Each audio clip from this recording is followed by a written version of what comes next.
Monsieur le sous-préfet, monsieur le sénateur, cher Vincent Eblé, monsieur le conseiller départemental, cher Olivier Morin, mesdames, messieurs les maires des communes voisines, de la communauté d'agglomération, mesdames, messieurs les représentants des corps constitués, comme on dit, mesdames, messieurs les élus en général, et vous, très chers amis, nous sommes très heureux de vous retrouver pour cette cérémonie de vœux. On sait la première, malheureusement, depuis 2 ans, pour les raisons que vous savez. Donc à toutes et à tous, je veux commencer évidemment par vous souhaiter une bonne année 2023. Alors que nous réserve cette nouvelle année? Comme le disait Pierre Dac, les prévisions sont difficiles, surtout quand elles concernent l'avenir. On espère évidemment toujours le meilleur, et notamment, on espère retrouver ces moments de convivialité qui nous ont tellement manqué dans les derniers temps. Alors l'année passée a été marquée par la guerre en Ukraine et ses conséquences qui touchent le monde entier. Et en ce tout début d'année, il faut bien reconnaître que le contexte général ne prête pas tellement à l'optimisme. Poursuite de la guerre, pandémie de Covid, notamment en Chine, inflation généralisée, conséquences du réchauffement climatique, autant de sources de difficultés, d'angoisse, notamment pour les plus précaires et donc les plus vulnérables d'entre nous.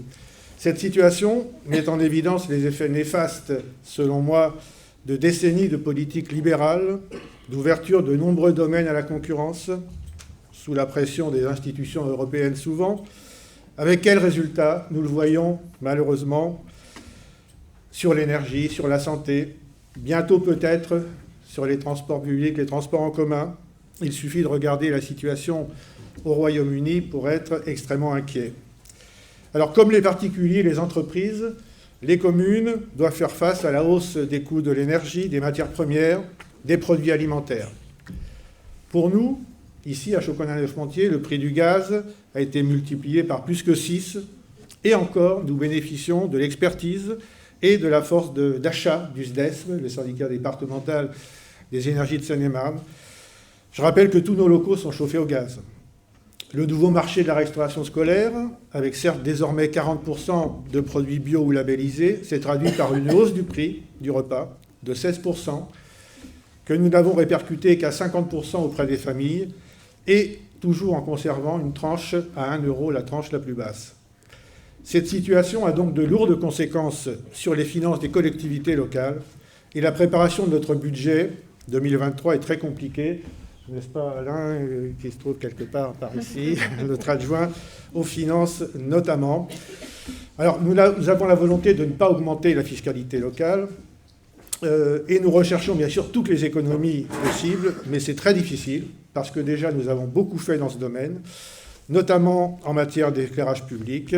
On a modernisé notre parc de candélabres avec des LED, on a interrompu l'éclairage nocturne depuis déjà 2016. Ces économies ne sont donc plus à faire. Il faut des réponses du gouvernement à la hauteur des enjeux. Alors certaines choses sont faites, mais peut-être trop tard et pas suffisantes. Le risque, c'est évidemment la dégradation du service public local et la baisse des investissements.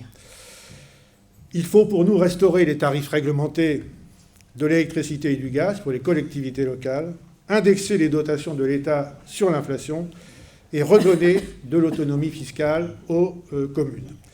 C'est le sens de la motion que nous avons votée à l'unanimité au Conseil municipal à l'appel de l'Association des maires de France. En attendant, nous poursuivons nos actions au service des habitants dans tous les domaines. Vous avez vu cette rétrospective qui en donne un avant-goût. Pour l'environnement, c'est notre atlas de la biodiversité communale qui participe de la lutte contre le dérèglement climatique. Nous avons planté 5000 arbustes le long de nos chemins communaux, en partenariat, je tiens à le souligner, avec Initiative 77. Nous soutenons aussi les installations de méthanisation agricole.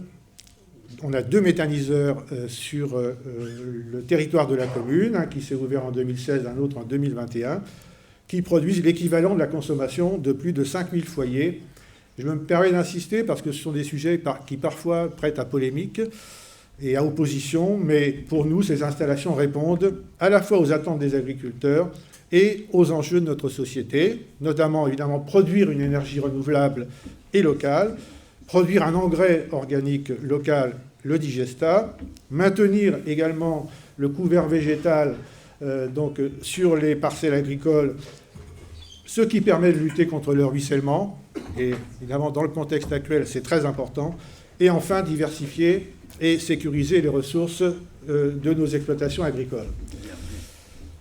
Pour l'enfance et la jeunesse, après l'obtention du label UNICEF Ville Amie des enfants, nous avons renouvelé le CMJ, on va y venir dans un instant, et élu pour la première fois un conseil municipal des enfants.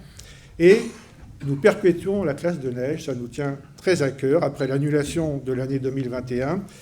Pour 2023, le départ c'est lundi, à l'aube. Nous aurons nos 64 enfants, je crois, de CM2 qui vont partir à Saint-Jean-d'Eau, en Haute-Savoie, pour 12 jours. Et je voudrais remercier les enseignants qui acceptent d'organiser et de participer à ce séjour. Et par la même occasion, l'ensemble des enseignants qui travaillent auprès de nos enfants. Et j'y associe les parents d'élèves. Et ça nous permet quand même d'avoir un très bon climat au sein du conseil d'école pour le plus grand bien de notre école en général et de nos enfants. Nous poursuivons la restauration de notre patrimoine. Vous avez vu la photo de l'église Saint-Saturnin. Les travaux entrent dans une phase finale avec la nef. Et je veux remercier aussi les financeurs et l'ASR, l'Association pour la sauvegarde et la réhabilitation de cette église. Et puis, l'année 2023 verra aussi le démarrage du chantier de notre centre technique municipal, une infrastructure indispensable pour l'amélioration de notre cadre de vie et de nos équipements. Dans les cimetières, ce qu'il en faut pour tout le monde, nous engageons la reprise progressive des concessions à l'abandon et nous allons créer un ossuaire qui est indispensable. Et enfin, je rappelle le projet d'installation d'une antenne relais de téléphonie mobile, qui est un sujet sur lequel nous travaillons depuis 1 an et qui va enfin aboutir, avec beaucoup de difficultés avec la société Orange. Mais on va y arriver et ça permettra évidemment une meilleure couverture pour l'ensemble de notre village.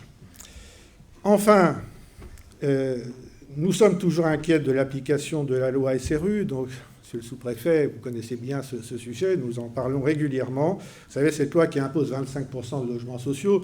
Alors, nous avons remporté une première victoire, entre guillemets, en obtenant de Monsieur le préfet que nous ne soyons pas pénalisés financièrement pour la période 2023-2025, mais évidemment, nous espérons toujours obtenir une exonération totale au nom de l'équité entre les communes, puisque si nous avons franchi la barre des 3500 habitants, c'est uniquement parce que nous avons environ 980 détenus du centre pénitentiaire, c'est-à-dire 27% de la population actuelle qui est comptée.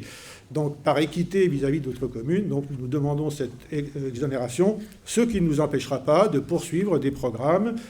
Il y en a un qui va s'achever cette année et d'autres qui vont se faire dans les zones réservées à cet effet pour le PLU, dans le PLU, je tiens à le dire.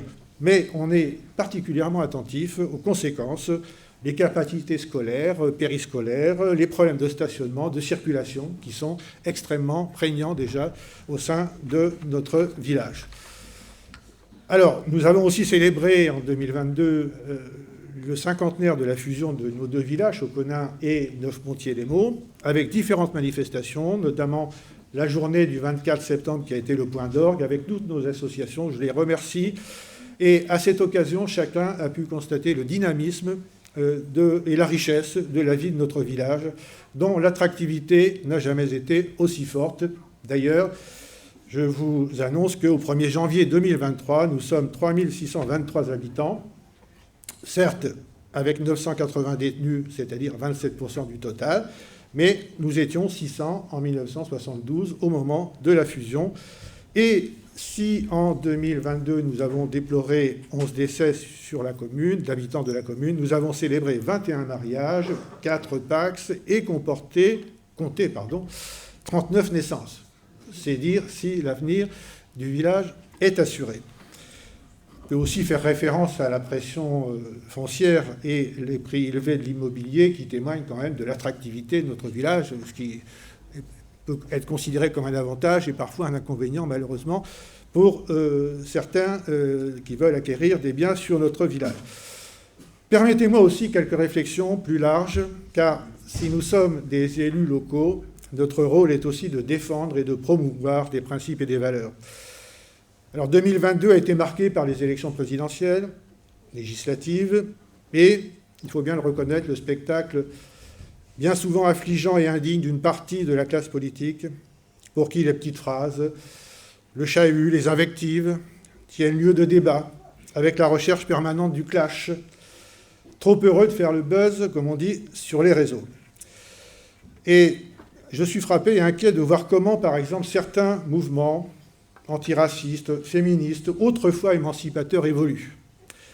On voit de plus en plus le problème d'assignation identitaire monter en puissance depuis une vingtaine d'années, avec l'évolution des notions de genre, de race. Et je dois dire que les pensées fortes de certains, complexes aussi, de certains grands intellectuels, je pense à Sartre, Beauvoir, Lacan, Césaire, Fanon, Foucault, Deleuze, Derrida, pour en citer quelques-uns, ont été réinterprétés et bien souvent trahis. Chaque jour, un groupe, un individu, une minorité se dit offensé et victime. Parallèlement, d'un autre côté, la notion d'identité nationale fait florès dans les discours des polémistes d'extrême droite, obnubilés par le soi-disant grand remplacement. Ainsi, c'est identité contre identité. Tout est ramené à l'origine géographique ou sociale, au genre ou à la couleur de peau. La dimension religieuse n'est jamais bien loin, avec les notions de sacrilège ou de blasphème. Évidemment, les réseaux dits sociaux se chargent du reste. Propager et amplifier les théories les plus fumeuses, les fausses informations, intimider, harceler, menacer physiquement souvent. Comment sortir de cette situation funeste et lutter contre ce que la philosophe et psychanalyste Cynthia Fleury appelle le ressentiment et la rumination victimaire? Sans doute par un débat démocratique apaisé, sans pour autant renoncer à ses principes et ses valeurs, par des voix authentiquement féministes, universalistes et antiracistes. Aussi, en s'émancipant de ces réseaux sociaux, de leur entre-soi, de leurs algorithmes, de leurs formules lapidaires, de leurs invectives et bien souvent sous couvert d'anonymat. En étant conscient, enfin, que la démocratie et nos valeurs républicaines, liberté, égalité, fraternité et laïcité, resteront toujours un horizon à atteindre et un combat de chaque jour. Ça, c'était ma petite parenthèse. Par ailleurs, quelques considérations sur notre environnement économique et intercommunal. Pour le syndicat du Rue de Rutelle, devenu syndicat mixte Marne et Rue du Pays de Meaux, donc son président est parmi nous, 2023 permettra la poursuite des études de modélisation, les premiers travaux de curage et d'entretien du rue, dans l'attente de la réalisation des zones d'expansion de crues indispensables pour éviter ou limiter les inondations catastrophiques connues et subies en 2018 et 2021. Au sein de la CAPM, chacun le sait ici, et je me tourne vers les élus des communes membres de la CAPM, nous soutenons les initiatives qui nous semblent aller dans le bon sens, mais nous tenons à conserver la maîtrise dans certains domaines. Et je pense notamment récemment à notre bibliothèque, dont nous avons refusé le transfert de la compétence pour justement garder la maîtrise, et notamment le recrutement de notre bibliothécaire. Par ailleurs, je le dis simplement au passage encore, mais je le rappelle à chaque fois que j'en ai l'occasion, nous sommes aussi toujours dans l'attente d'une liaison douce vers Meaux et d'un accès fluide et sécurisé vers la RN3. Nous soutenons aussi notre centre commercial des Saisons de Meaux dans ses actions et évolutions pour transformer le centre en maintenant les commerces au premier niveau et accueillant des activités nouvelles de services, de loisirs, médicales ou paramédicales à l'étage. Et nous verrons cette année le démarrage du projet piloté par Local Compagnie, près de Leroy Merlin, vous savez, avec des locaux destinés aux PME et aux artisans. Pour terminer, et je vais vraiment terminer, je veux remercier tous les services de l'État, de la région, du département et aussi de la CAPM, avec qui nous sommes en relation permanente, notamment, bien sûr, pour l'octroi des subventions. Je remercie particulièrement, alors il n'est pas présent ce soir, mais il est représenté, le commissaire Fouillant, donc représenté par le commandant Houlieu, ce soir. Et depuis sa prise de fonction, il y a bientôt 1 an, il a permis l'amélioration de la communication avec les communes et le renforcement de la présence des forces de la police nationale sur le terrain. Police nationale sur qui nous comptons pour assurer la mission régalienne de l'État, qu'est la sécurité de nos concitoyens. Merci aussi à tous nos partenaires, représentés ici bien souvent, entreprises, commerces, bureaux d'études, prestataires dans tous les domaines. Merci aussi à nos associations et à celles et ceux qui les font vivre au sein de notre village. Et parmi elles, évidemment, je citerai particulièrement le comité des fêtes et Pascal, donc son président qui est là parmi nous et qui œuvre, on sait combien, avec d'ailleurs un certain nombre d'élus, évidemment, à ses côtés, et pas seulement des élus. Donc je les remercie vivement, mais aussi toutes les associations, tous les élus, les adjoints et l'ensemble des conseillers, pour le travail accompli à mes côtés et au service des habitants. Et j'ai une pensée, évidemment, pour Brigitte Bonjour, conseillère municipale, membre du CCAS et active dans beaucoup d'associations de notre village, disparue brutalement en juillet dernier. Elle nous manque beaucoup. Je veux remercier aussi l'ensemble des agents communaux qui, dans tous les services, mettent en œuvre nos projets et assurent concrètement le service public local. Et j'ai une pensée particulière pour 2 de nos agents qui sont partis ou qui partent en retraite ici en ce moment, après une belle carrière. Je pense à Cathy. Cathy, où est-elle? Elle est en face là-bas. Coucou Cathy. Notre bibliothécaire, dont tout le monde connaît les mérites, les talents, enfin, je n'en dirai pas plus. Qui est donc désormais remplacée par Chiara, qui est parmi nous également, Chiara Marchelli, bienvenue donc dans nos services depuis déjà quelques semaines quand même. Et puis un petit mot également pour Jacqueline Jouron, donc notre ATSEM, qui a fait une grande partie de sa carrière, quasiment l'entièreté de sa carrière au sein de notre école et qui fait valoir, comme on dit, ses droits à la retraite, et on lui souhaite la meilleure retraite possible. Et puis j'ai une pensée aussi pour Marie-Hélène, donc Letizier, notre DGS, qui est là-bas, je ne l'ai pas vu en arrivant, mais Marie-Hélène, bonsoir, qui a rejoint une autre collectivité, c'est la vie. Et après une dizaine d'années de bons et loyaux services, comme on dit, à nos côtés, et je crois qu'elle a fait l'unanimité, donc je tenais à la remercier et à souhaiter donc la bienvenue aussi à Aurore Chenini, qui est donc... avec le jeune. Oui, d'accord. Donc elle nous a rejoints donc, cet été, et donc ça se passe très bien. Donc bienvenue à ces nouveaux agents. Voilà. Pour terminer, je voudrais citer cette petite maxime de Édouard Glissant, notre grand poète et philosophe martiniquais, qui disait « Agis en ton lieu, mais pense avec le monde ». Je vous remercie et encore une fois, je vous souhaite la meilleure année possible, une année solidaire et conviviale. Merci beaucoup.